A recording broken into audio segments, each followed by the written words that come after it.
எந்த ஒரு செயலையும் ஆர்வம் குறையாமல் நம்பிக்கையுடன் செய்தால் வெற்றி நம்மை தேடி வரும். சாதனை படைக்க விரும்பினால் வேதனைகளை அனுபவிக்க தயாராக இருக்க வேண்டும்.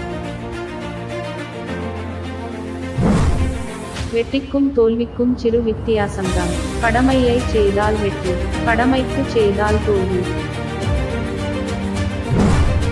காரணம் இல்லாமல் நம் வாழ்க்கையில் எதுவும் நடப்பதில்லை. வெறும் காரணமே சொல்லிக் கொண்டு இருந்தால் வாழ்க்கையில் எதுவுமே நடக்கப் போவதில்லை.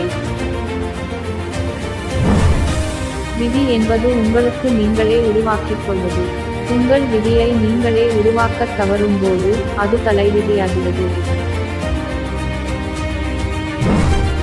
வாழ்க்கை சில சமயம் நாம் விரும்புவதை தருவது இல்லை. நாம் அதற்கு தகுதியானவர்கள் இல்லை என்பதற்காக அல்ல, நம் தகுதிக்கு அது சிறந்தது இல்லை என்பதற்காக கூட இருக்கலாம். கற்றுக்கொள்ள முயற்சிப்பதும் கற்றுக்கொண்டதை தொடர்ந்து செயலாக மாற்றுவதும் தான் வெற்றியின் ரகசியம். எல்லோரும் பயணிக்கிறார்கள் என்று நீயும் பின்தொடராதே. உனக்கான பாதையை நீயே தேர்ந்தெடு.